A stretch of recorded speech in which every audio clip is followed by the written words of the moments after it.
नमस्कार, जय हिंद, प्रणाम सभी साथियों को। एक बार पुनः सभी का स्वागत, अभिनंदन।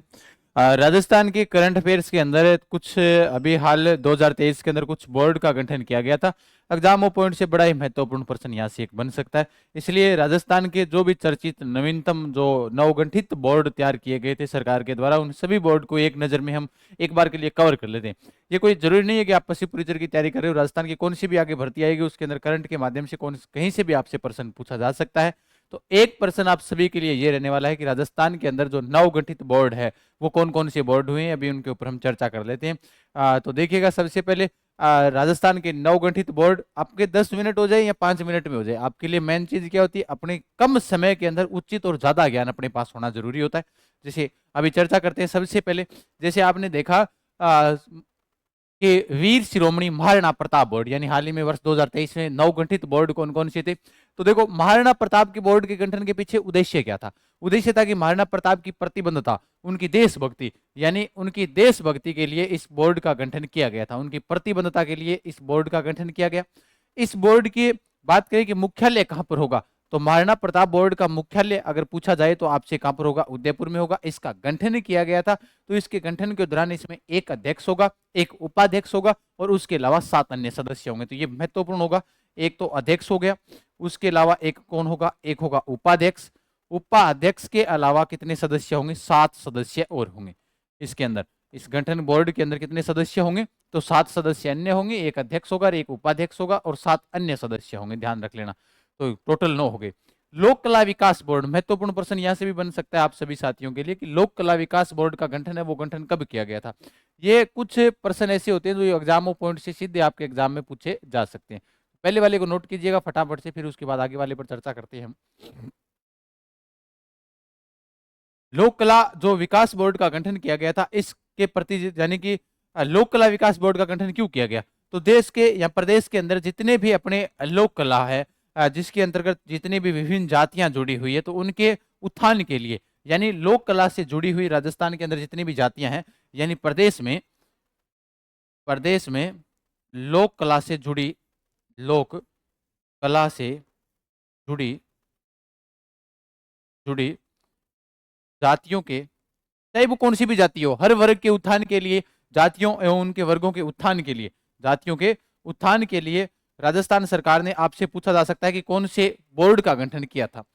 प्रश्न क्या पूछा जाएगा कि प्रदेश के अंदर लोक कला से जुड़ी जातियों के उत्थान के लिए राजस्थान सरकार के द्वारा कौन से बोर्ड का गठन किया गया था। तो ये भी आपको ध्यान रखना है। अब देखो, इसमें भी क्या होगा, एक अध्यक्ष होगा, सेम वही है, इसका गठन हुआ तो एक इसमें क्या होगा, अध्यक्ष होगा, और उसके अलावा एक क्या होगा, उपाध्यक्ष होगा, और उसके अलावा 7 अन्य सदस्य होंगे। 7 क्या होंगे, अन्य सदस्य। लेकिन इन अन्य सदस्यों के अंदर भी ध्यान रखना है हमें, 7 गैर सरकारी अन्य सदस्य होंगे, सरकारी नहीं होंगे, गैर सरकारी अन्य सदस्य इसके अंदर शामिल होंगे। वरना तो क्या पता कल को क्या कौन सा भी राजनीति या फिर जाति का मुद्दा बना ले, है ना। तो इसलिए गैर सरकारी संगठन के अंतर्गत 7 अन्य सदस्य इसके अंतर्गत आएंगे।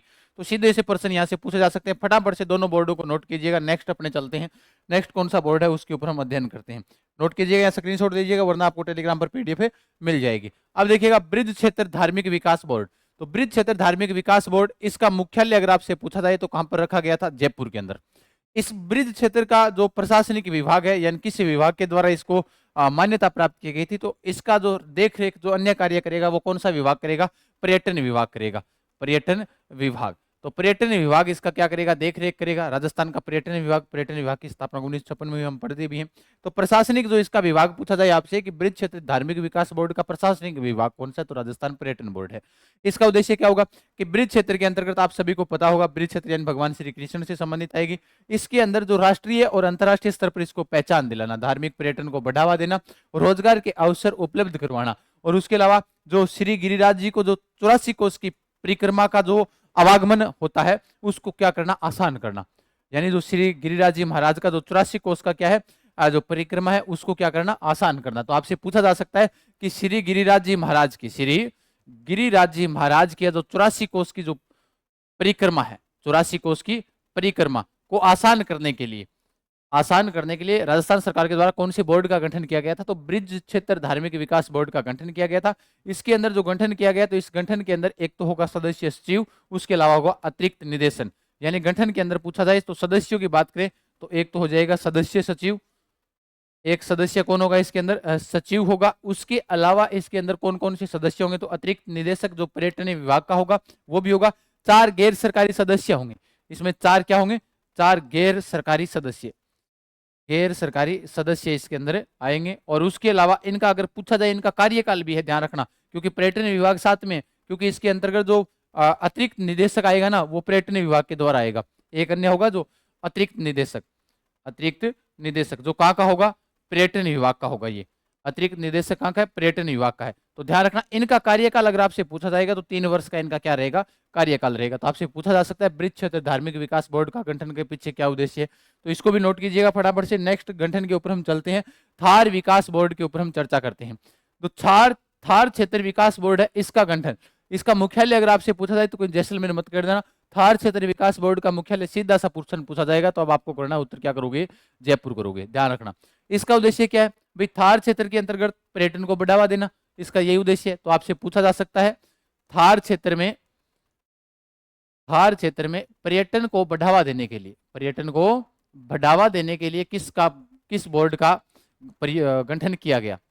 तो थार क्षेत्र के अंदर पर्यटन को बढ़ावा देने के लिए जिस बोर्ड का गठन किया गया है वो है थार क्षेत्र विकास बोर्ड। अब इसके अंदर विशेष बात, इसका मुख्यालय जैसलमेर नहीं है, इसका मुख्यालय जयपुर में भैया।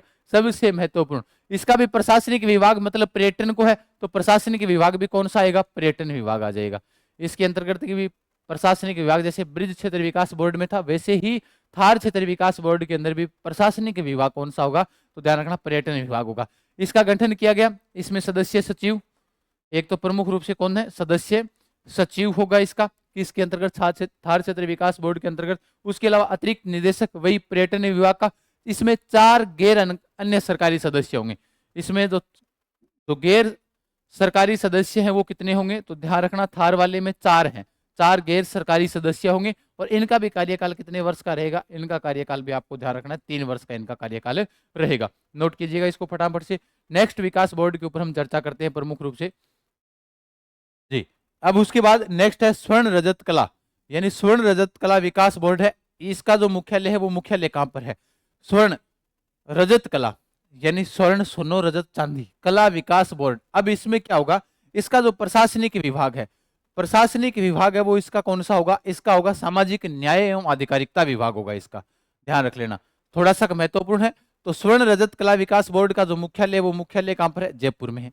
ये जो नए बोर्ड है इनका मुख्यालय पूछा जा सकता है, और मुख्यालय से संबंधित हमें थोड़ा सा घुमाया भी जा सकता है। इसका उद्देश्य क्या होगा? इसका उद्देश्य होगा स्वर्ण व रजत कला समाज की सामाजिक एवं आर्थिक उनका क्या हो? विकास हो। मुख्य उद्देश्य क्या है? जो स्वर्ण का कार्य करते हैं वह रजत का कार्य करते हैं। रजत कार्य करने वालों का क्या हो? रजत कार्य समाज का उत्थान हो, समाज का सामाजिक व आर्थिक उत्थान हो, किसी भी प्रकार से हो, आपको उत्थान होना चाहिए। तो ये इसका उद्देश्य रहेगा। इसमें प्रशासनिक विभाग कौन सा रहेगा? ये सबसे महत्वपूर्ण आपसे पूछा जा सकता है। स्वर्ण रजत कला विकास के बोर्ड के अंतर्गत प्रशासनिक विभाग कौन सा है? तो सामाजिक न्याय एवं आधिकारिकता विभाग। तो ये ध्यान रखना है आपको, सामाजिक न्याय एवं आधिकारिकता विभाग, सामाजिक न्याय एवं आधिकारिकता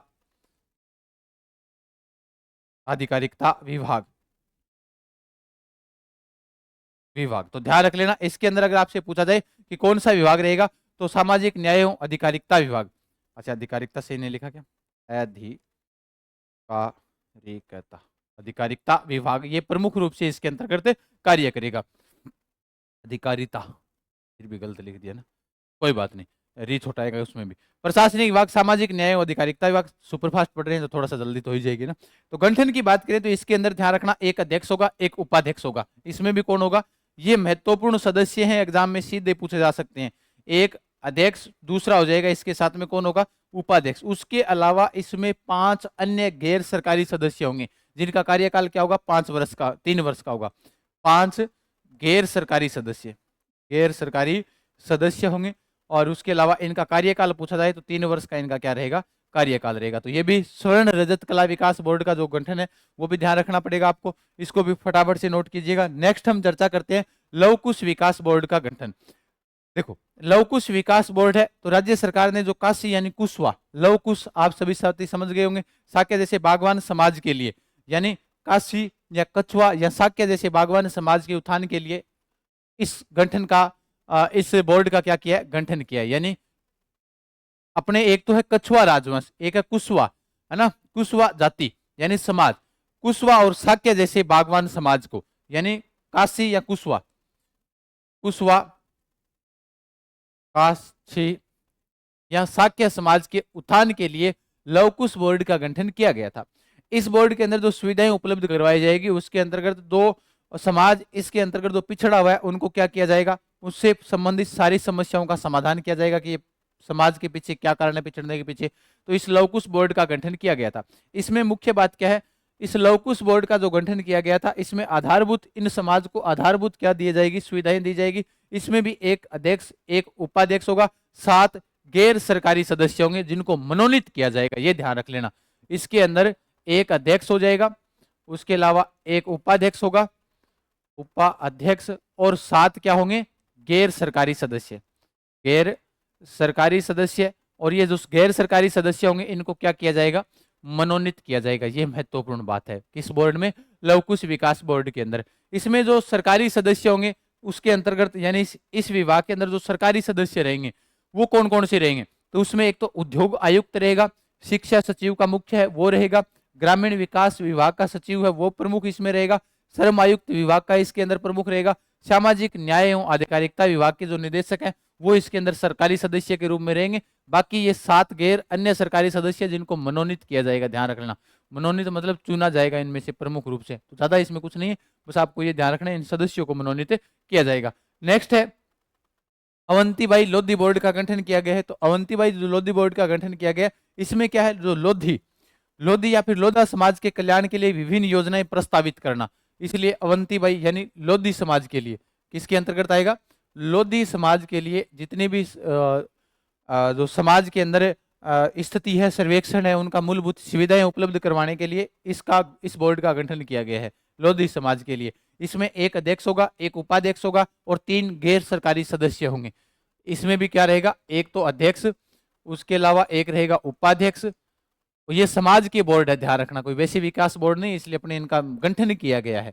और जो तब आप सोच रहे हो कि गुरुजी इनका मुख्यालय तो समाज से संबंधित होते हैं, समाज तो बहुत जगह बिखरे हुए हैं, तो इनका प्रमुख रूप से कोई मुख्यालय नहीं है। 3 गैर सरकारी सदस्य होंगे, ध्यान रख लेना, 3 गैर सरकारी सदस्य इसके अंतर्गत शामिल किए जाएंगे।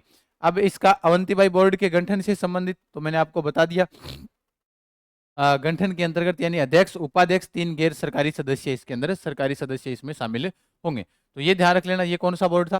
उसके बाद स्थापत्य कला बोर्ड का गठन सबसे महत्वपूर्ण है। ये स्थापत्य कला बोर्ड का जो गठन किया गया उसका उद्देश्य क्या है कि स्थापत्य कला से जुड़े हुए विभिन्न समाजों के विकास के लिए इस बोर्ड का गठन किया गया है। स्थापत्य कला जैसे मिस्त्री वगैरह होते हैं, और स्थापत्य कला के अंतर्गत जो कार्य होते हैं उनके अंतर्गत जितना भी जो विभिन्न समाज जुड़े हुए हैं, इसमें एक समाज नहीं है, इसमें है विभिन्न समाज, जो विभिन्न समाज जुड़े हुए हैं, इन समाज का उत्थान के लिए किस बोर्ड का गठन किया गया था, स्थापत्य कला के लिए। तो प्रश्न आपसे पूछा जा सकता है कि स्थापत्य कला विकास जो राजस्थान के अंदर विभिन्न समाजों के उत्थान के लिए स्थापत्य कला के दौरान जो विभिन्न जो समाज है उन समाजों के उत्थान के लिए किस बोर्ड का गठन किया गया है, तो ध्यान रख लेना जिस बोर्ड का गठन किया गया वो स्थापत्य कला बोर्ड का गठन किया गया। उसके अलावा एक तेल घानी विकास बोर्ड का भी गठन किया गया, ध्यान रख लेना, वो इंपॉर्टेंट है। तेल घानी विकास बोर्ड, तेल घानी विकास बोर्ड, गुरुजी ये क्या है, तेल घानी, अपने कहते हैं ना कि तेल निकालने वाली मशीनें घानी, घानी में जहां पर तेल निकलता है, तो वो अलग है। तेल घानी विकास बोर्ड के गठन के पीछे ध्यान रखना एक ये अलग है वो तेल घानी, लेकिन ये तेली समुदाय के अंदर जो तेली समुदाय के लोग हैं, तेली समुदाय के लोगों के लिए इस बोर्ड का गठन किया गया है, तेली समुदाय।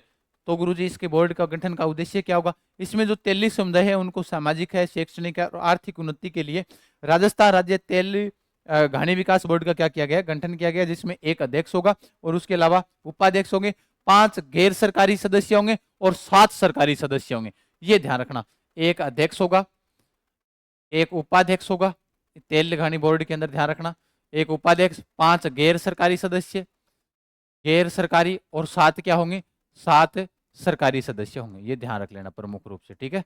तो ये है राजस्थान के प्रमुख हाल फिलहाल जो नवगठित बोर्ड थे, बाकी बचे हुए वो आप कमेंट बॉक्स में डालिएगा, टेलीग्राम पर पीडीएफ मिल जाएगी।